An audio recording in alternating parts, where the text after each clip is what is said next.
Virgo, have we got some things to talk about? Candle gazing, first off. Oh, I like that light. First off, gives you great lighting. Excuse me. But if you just look at a candle, just look how it flickers, or like a fireplace or a bonfire. I'm going to start you out with this appreciation of the beauty of the moon. The calm, to calm and center yourself, or simply experience awe, gaze at the moon tonight, absorb the purity of her energy and sublime presence. To the majority of Virgos, is going to sound like some bullshit, but trust me, because you got some Queen of Swords here, and she's got the moon card in the back. I got some High Priestess, and she is the mother effing moon. We got some Eight of Cups with the moon in the background. We've got some Nine of Swords with, of course, if you're having a nightmare, it's gonna be, I mean, it could be in the day, but that's some next level drag me to hell shit.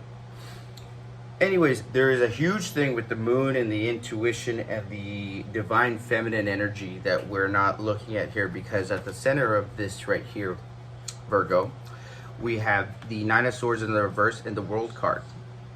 It's almost like we're holding on to these nightmares or these shortcomings because we've gotten so used to them that we are scared to lose them, because they have been permeating for so long, maybe even 9 years, 9 months, 9 years, 9 millennia, that if we don't have those, what do we have? And that's where we might be at, like at a standstill, at a gridlock with, you know, I'd rather have something that I've earned, even if it's hell, than nothing at all, than just blackness, than just nothing, you know, and I get that. Sorry, I had a text message.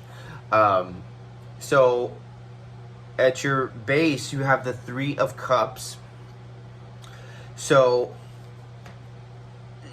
you're all fine with the parties and things like that, and you know, they don't necessarily thrill you, but they lead up to the 9. You know, they times 3 to the 9. But in the higher self, you have the Two of Wands in the reverse, and that is where you are fulfilled with your love, but it's maybe under the wrong circumstances, because your mental and your higher self is bogged, because you can't see anything outside of these asleep nightmares and waking festivities, if you will, or waking, like, it's good when you're awake and everything, but then you're going to have these nightmares, or like this isn't, have like a sixth sense of why this isn't working.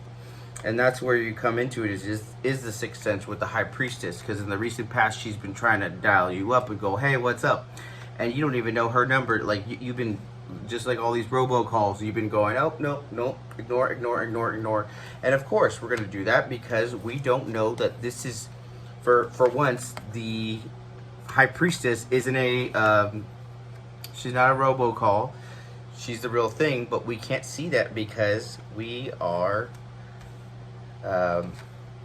we have our block up. In the near future, we have the Magician, which we come into our own, but we're only going to get that by realizing that the fire in us, the fire, why we do things instead of how we do things, because you guys are usually used to saying, well, how we're going to do this, how long is it going to take, how many people is it going to take, how much are we going to have to invest into this, which is great to have, and you have a purpose, and you know you have a purpose, but you're just wondering kind of why, and why you've been doing it for so long, and maybe it's time to just modulate it, just to configure it into something that's a little bit more you. How other people see you is the Devil in reverse.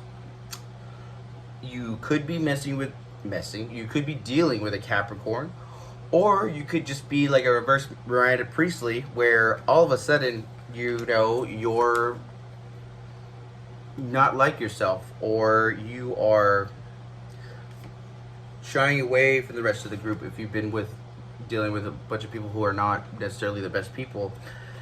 In your hopes and fears, you have the Eight of Cups, and that's upright, and you are scared to walk away from that, because if you walk away from that, so say it is the Devil Wears Prada, you don't want to be the Devil Wears Nada, because even though she was the devil, she was still dressed to the nines, and she was still donned to the, she was still Beyonce, Illuminati.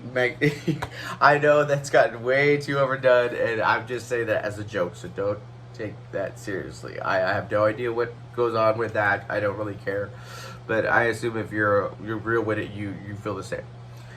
And the end result is the Ten of Wands in reverse, which is amazing. And then we have the Judgment card. This is where you're coming from. So it's took this long to finally get this judgment to where, you know what? The slack has always been on your back. And if you lie on your back, make sure your paper is stacked. That's what I'm saying. And what that means is, in layman's terms, is that you've already put in all the work. Now it's just time to shwork. And what that means is it's time to put on the show. You've prepared for it. You've done it. But now it's time to move around like it, be the essence of it. Embody the moon. And I think the moon is an excellent mixture between the queen. The funny thing is that you guys would be, as Virgos, you guys would be technically the Queen of Pentacles. But I see you guys a lot as the Queen of Swords, just as well. You guys are both. You guys are a mixture between the both. But what those things have in common is the moon, the moon, the moon, the moon. It's going through that dark night of the soul and coming out victorious. Let's get you an Oracle of E card to just put that stamp on it.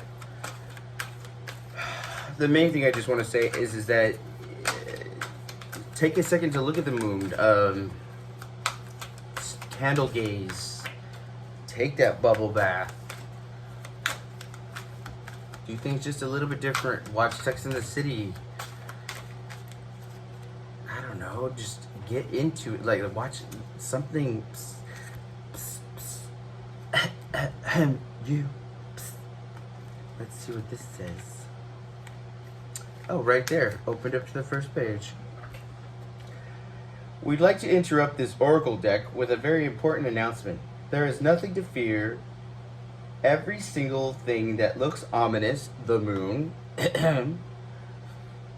is but an illusion. It has no power. Zip, nada, zilch. It's time to look your fears straight into the eye and call them out as an I can't say that word.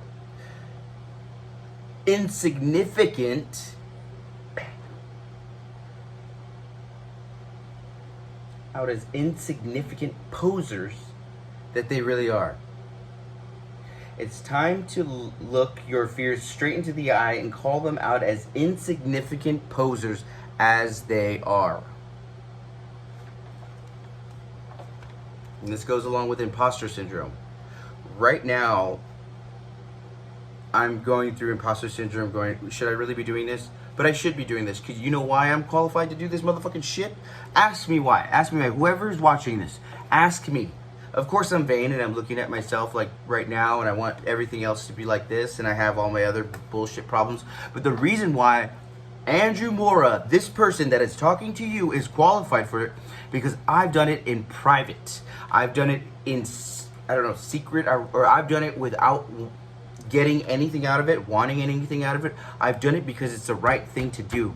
And the reason why I'm doing this and I'm delivering this message to you is because I want to get my motherfucking flowers too, and I know I deserve them, and I know you deserve them too. So as much as it's for me, it is for you too. So stand up, bitch. And hold your Beyonce crown high, because that's where it should be. Love you, Virgo. Make sure to like, share, subscribe. This is Midnight Sun Tarot.